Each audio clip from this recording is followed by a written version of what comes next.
নমস্কার, কেমন আছো সবাই? আমার নতুন একটি ভিডিওতে আপনাদেরকে স্বাগত জানাই। এটা হলো কুলেখাড়া শাক। এই শাকের কী কী উপকারিতা তা তোমরা নিশ্চয়ই জানো।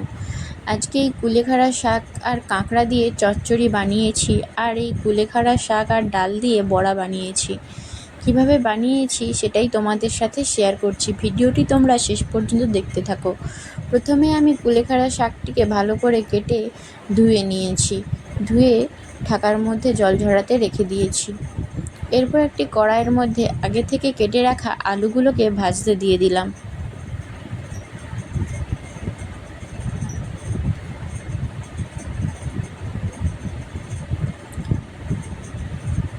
আলুগুলো আমার লাল হয়ে ভাজা হয়ে গেছে, তাই আমি এগুলো তুলে নিচ্ছি।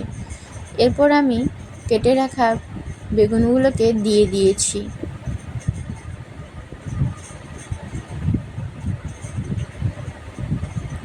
বেগুনগুলোও আমার ভাজা হয়ে গেছে। এবার আমি বেগুনগুলোকে তুলে নিচ্ছি। এরপর দিয়ে দিচ্ছি আগে থেকে বনিয়ে রাখা কাঁকড়াগুলোকে একটু ভালো করে তেলের মধ্যে ভেজে নিতে হবে। কাঁকড়াগুলো খুব সুন্দরভাবে আমার তেলের মধ্যে ভাজা ভাজা হয়ে গেছে, তাই আমি এগুলোকে তুলে নিলাম। এরপর তেলের মধ্যে একটা গোটা লঙ্কা আর সমড়া আর অল্প একটু পেঁয়াজ কুচি দিয়ে ভেজে নিচ্ছি।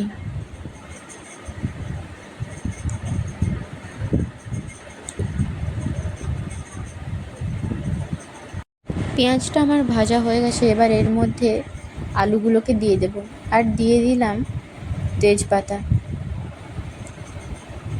আলুটা একটু হালকা ভাজা ভাজা হয়ে গেছে। এবার এর মধ্যে দিয়ে দিচ্ছি কেটে রাখা শাকগুলোকে একটু ভালো করে ভেজে নিচ্ছি। শাকগুলো একটু ভাজা ভাজা হয়ে যেতে আমি দিয়ে দিয়েছি নুন স্বাদ মতো, আর দিয়ে দিচ্ছি স্বাদ মতো হলুদ। দিয়ে ভালো করে শাকটাকে আর একটু ভেজে নিচ্ছি।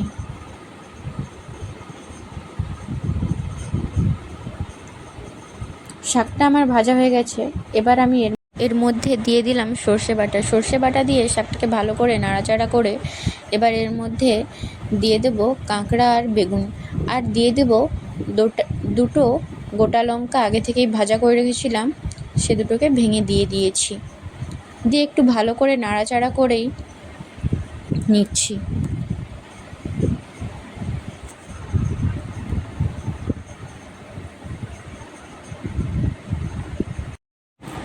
আমি কাঁকড়ার ঘিটাকে আলাদা করেই বের করে রেখেছিলাম, তাই এবার এর মধ্যে কাঁকড়ার ঘিটাকে দিয়ে দিলাম।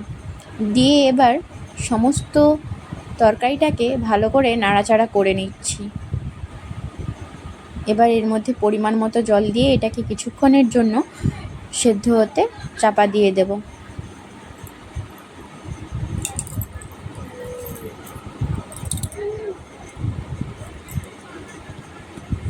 তরকারিটা প্রায় আমার কমপ্লিট হয়ে গেছে, তাই এটা আমি নামানোর আগে অল্প পরিমাণে একটু চিনি দিয়ে দিলাম।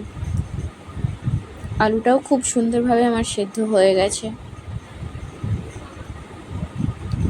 কুলেখাড়া দিয়ে কাঁকড়ার চচ্চড়ি আমার সম্পূর্ণভাবে তৈরি হয়ে গেছে। এটা দেখতেও খুব সুন্দর লেগেছে, আর এটা খেতেও কিন্তু খুব সুন্দর হয়েছিল। তোমরাও বাড়িতে এভাবে কিন্তু ট্রাই করতে পারো।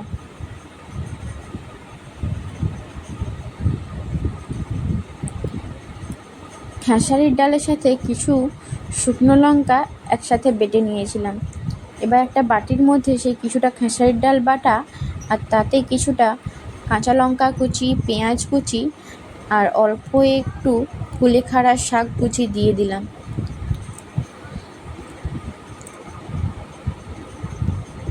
দিয়ে এবার এটাতে স্বাদ মতো নুন ও স্বাদ মতো হলুদ দিয়ে দিলাম। দিয়ে এবার এটাকে আমি ভালো করে মাখিয়ে নেব।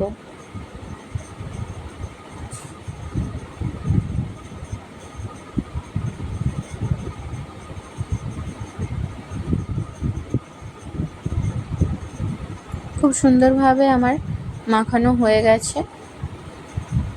এবার একটি কড়াইতে তেল দিয়ে তেলটাকে গরম হতে দিয়েছিলাম। তেলটা আমার গরম হয়ে গেছে। এবার আমি এক এক করে বড়াগুলো ভাজতে দিয়ে দিলাম।